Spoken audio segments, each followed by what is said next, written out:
pemirsa, selamat datang di Investa News. Kembali lagi bersama saya Iga Dias Retnandalas yang akan menemani Anda selama beberapa menit ke depan untuk membahas seputar dunia investasi edisi Senin 11 Juli 2022. Berita pertama pada hari ini, selama sepekan IHSG terpantau mencatatkan koreksi 0,8% jika dibandingkan dengan pekan sebelumnya yang berada di level 6.794,33. Pada perdagangan Jumat, IHSG ditutup melesat dari hari sebelumnya 1,32% ke level 6.740,22. Selama sepekan, sektor barang konsumen primer memimpin pelemahan dengan mencatatkan penurunan sebesar 0,9%, sedangkan sektor energi menanjak paling tajam sebesar 2,44%. Sebanyak 73,9 miliar unit saham diperdagangkan dengan nilai transaksi sebesar 43,4 triliun rupiah dalam sepekan. Investor asing pun terlihat melakukan aksi jual bersih atau net selling mencapai 2,66 triliun rupiah di seluruh pasar. Kekhawatiran pelaku pasar akan kondisi ekonomi global terkait risiko stagflasi yang timbul dari tingginya inflasi, pengetatan moneter, eskalasi geopolitik Rusia-Ukraina, dan kebijakan proteksionisme berbagai negara membayangi kinerja pasar saham selama sepekan. Pasar saham regional Asia juga terpantik oleh sentimen rilisnya data indeks The Caixin China General Service yang menunjukkan kenaikan menjadi 54,5 pada Juni. Sementara dari dalam negeri, Lembaga Pemeringkat Rating and Investment Information kembali mempertahankan sovereign credit rating Republik Indonesia pada investment grade dengan outlook stabil pada 4 Juli. Lalu, pelaku pasar juga mencermati rilis posisi cadangan devisa Indonesia pada akhir Juni 2022 yang tercatat sebesar 136,4 miliar US dollar. Survei konsumen Juni juga mengindikasikan optimisme konsumen terhadap kondisi ekonomi tetap kuat, tercermin dari indeks keyakinan konsumen Juni sebesar 128,2.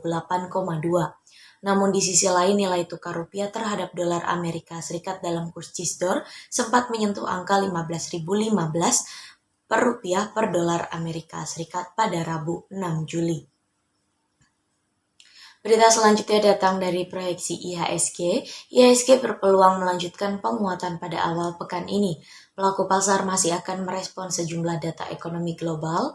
Analis Pintraco Sekuritas Waldi Kurniawan mengatakan indeks Wall Street berakhir flat di perdagangan Jumat, merespon realisasi data non-farm payrolls Amerika Serikat yang lebih besar dari perkiraan. NFP Amerika Serikat di Juni mencapai 372.000, lebih tinggi dari konsensus proyeksi di 260.000. Sentimen ini masih akan mempengaruhi pasar pada pekan ini. Pasar juga akan dipengaruhi inflasi Juni, Cina yang naik ke 2,5% secara tahunan dari 2,1% secara tahunan di Mei. Sementara indeks harga produsen turun ke 6,1% dari 6,4% di Mei.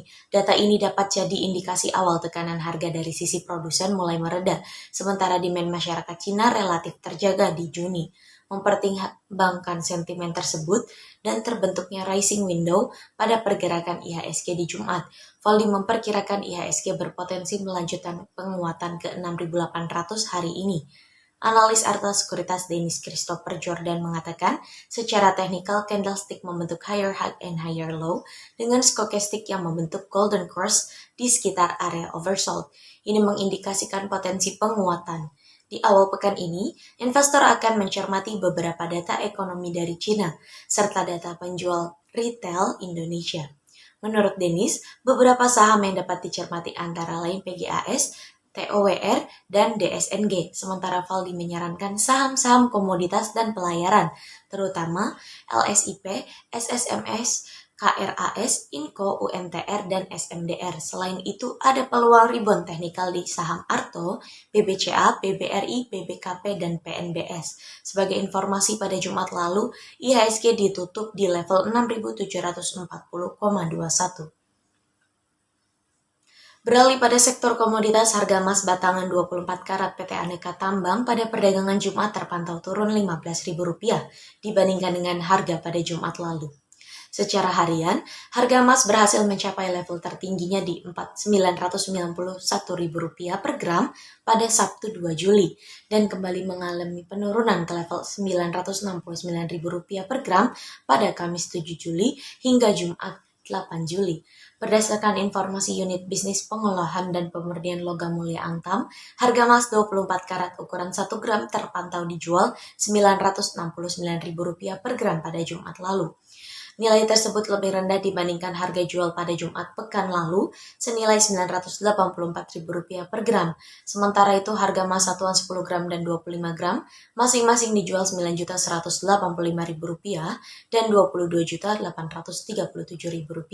Selanjutnya harga emas satuan 50 gram dibanderol Rp45.595.000, sedangkan ukuran 100 gram Rp91.112.000. Di sisi lain harga buyback emas Antam berada di level Rp839.000, lebih rendah Rp25.000 dibandingkan dengan perdagangan Jumat sebelumnya. Selanjutnya pada sektor komoditas yang kedua, harga minyak dunia mengalami tren yang menurun selama sepekan terakhir. Minyak bergerak sangat fluktuatif, sentimen kekhawatiran akan terjadinya resesi global dan ketatnya pasokan saling tarik-menarik sehingga pada awal pekan membuat minyak menguat. Volume produksi OPEC masih menjadi penyebab utama ketatnya pasokan global di samping terjadinya konflik politik di Libya dan adanya kisruh di Norwegia. Larangan produksi minyak dan gas Rusia juga telah mendorong peningkatan harga energi global karena produsen lain tidak dapat meningkatkan pasokan secara signifikan. Namun kemudian harga minyak terkoreksi cukup dalam, yakni sekitar 9% yang terbebani kondisi perekonomian dunia saat ini yang masih terancam resesi global dan adanya penguncian kembali di beberapa wilayah Cina. Secara pekanan harga minyak tetap tertekan cukup dalam.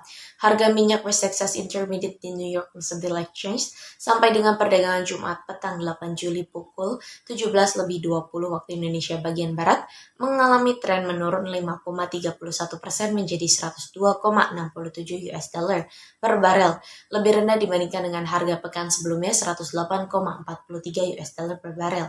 Adapun harga Brent di ICE Futures Europe juga terkoreksi 6,05% menjadi 104,88 US dollar per barel, lebih rendah dibandingkan dengan posisi akhir pekan sebelumnya 111,63 US dollar per barel.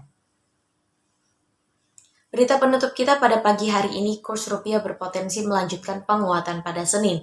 Analis Global Capital Investama Alwi Assegaf mengatakan secara teknikal, dolar Amerika Serikat sudah overbought terhadap rupiah.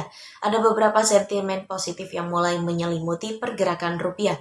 Di antaranya data cadangan devisa periode Juni yang meningkat menjadi 136,4 miliar US dollar. Lalu indeks kepercayaan konsumen periode Juni juga masih di atas perkiraan. Alwi mengatakan dari faktor eksternal, pelaku pasar juga akan merespon data ketenagakerjaan Amerika Serikat. Ekonom Bank Mandiri Reni Eka Putri juga berpendapat senada. Sekedar informasi, Amerika Serikat mencatatkan data ketenagakerjaan positif di Juni. Non-farm payroll mencapai 372.000, lebih tinggi dari prediksi analis di 260.000 hingga 285.000. Reni juga sepakat sentimen cadangan devisa masih akan menjadi pelindung rupiah dari sentimen eksternal ke depan. Prediksi dia, hari ini kurs rupiah akan bergerak di kisaran 14.940 hingga 15.010 rupiah per dolar Amerika Serikat. Sementara Alwi memperkirakan rupiah bergerak 14.910 hingga 15.000 rupiah per dolar Amerika Serikat. Info Jumat lalu kurs spot rupiah menguat 0,15% menjadi 14.979.000 rupiah per dolar Amerika Serikat. Sementara kurs Cisdor naik tipis 0,3% menjadi Rp14.981 per dolar Amerika Serikat. Berita tersebut menjadi berita penutup kita pada perjumpaan pagi ini. Saya Gede Serta Nalas pamit undur diri, sampai jumpa.